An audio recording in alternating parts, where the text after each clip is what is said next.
Hello, Usambankey. Can you find me? You asked me to figure out where this video was recorded, so I did. Hi, I'm Jose Monkey, and I find people who ask to be found. It's International Week! I hope you guys have been enjoying International Week. Technically, this is the last video I'm doing for this International Week.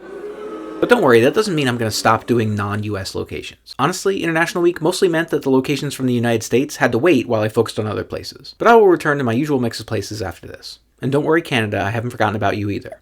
Okay, let's look at today's video. So what can we see? After this person asks to be found, they turn the camera to show us the surrounding area. Right away it becomes clear that this person is on a balcony of a somewhat tall building. We can also tell that it's the corner of the building because we see this corner post here, and also we see railings kind of at a 90-degree angle on either side.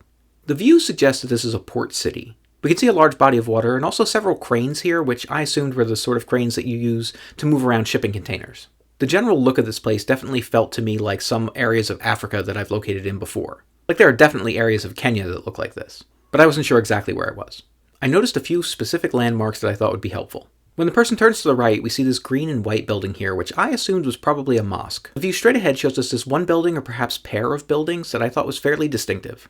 We also have this tall column here that looks like some kind of communications tower. I couldn't recall seeing a tower exactly like this before, so I didn't know if that meant it was fairly distinctive, or if there are just a bunch of towers like this all over the place and I just never saw one before. I also noticed that several of the roofs here had large water tanks on them. That's pretty common in several different African countries. And when I looked more closely, I also noticed that this one tank here had a logo that was readable. It appeared to say Sim Tank. Okay, so I decided to look into that Sim Tank brand and see what I could learn about that. And I found some information about the brand pretty quickly, and I discovered that they are manufactured by a company called Sil Africa. Sil Africa is a rigid plastics manufacturing company, and they're based in Kenya. So I checked out their website, and I discovered that they do business in a couple different countries in Eastern Africa. And they list offices in Kenya, Tanzania, and Ethiopia. Okay, so from what I'd learned so far, I felt like this was probably an East African port city. I didn't know for sure if the port that we're dealing with here was on a lake like Lake Victoria, or if it was more likely to be on the Indian Ocean or one of the bays that lead to the Indian Ocean. So guys, I just started looking up major port cities in Eastern Africa. I started with Kenya because I had to start somewhere. And basically my approach was to look for the larger port cities and then just go look at those cities and see if I could spot anything that suggested that it might be the place from the video. And I looked at a bunch of places that didn't look right. And when I was about 30 minutes into my search, I thought I had a lead. I was looking at the Kenyan port city of Kisumu and I thought I had found the right place. Because I went to Google Maps for the city of Kisumu and I saw this photo. This tower here looked very much like what I saw in the video, and I thought maybe that was the same one. So I tried to figure out exactly where the tower was, and I eventually found it. And I zoomed in to try to figure out if it was actually the same one from the video. But after several minutes of looking, I concluded that this was not the same place. Nothing else matched. So I went back to looking at other port cities. At that point, I checked several different port cities in Kenya, so I decided to look at some in Tanzania. And I proceeded pretty much in the same way that I had in the Kenyan port cities.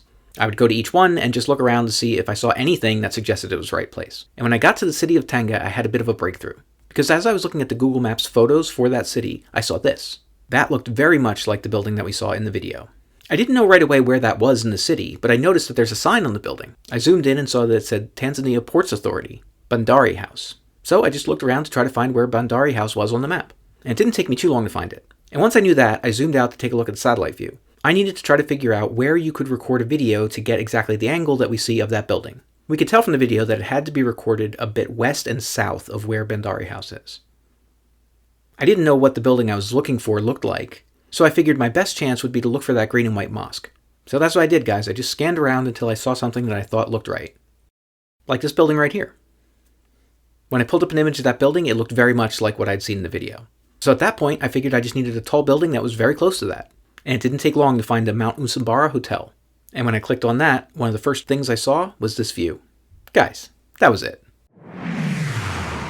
You were at the Mount Usambara Hotel in Tanga, Tanzania.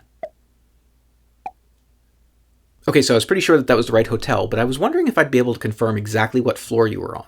At first I was skeptical about whether or not I had enough information to do that, but then I found this user-submitted photo on Google Maps that told me quite a lot. We can tell that this photo is showing us the east side of the hotel. And that's because the hotel is situated on this southwest corner of this intersection. And we know that in the video you were showing us, you were facing roughly north in order to give us the view that we saw of Bandari House and that communications tower. And we know that you were on the corner of the building because we can see that corner post on the balcony that you were standing on. But guys, that means there's only one place that this person could have been. Right here. Okay, it's time to check which previous location is closest to this one. And this time, guys, it was in Season 1, Episode 143 in Nairobi, Kenya. That is 486 kilometers or 302 miles away from this place. Finding this place means that I can now add Tanzania to the list of countries in which I have found people so far. That increases the number of countries in which I have found people to 45. Guys, that is it for this International Week. I hope you have enjoyed it. I certainly did, even though it was a lot of work. If anybody else wants me to find them, record a video where you say, "Find me, Jose Monkey," or something like that on camera, or hold up a sign that says something similar. And don't forget to tag me in a comment on that video.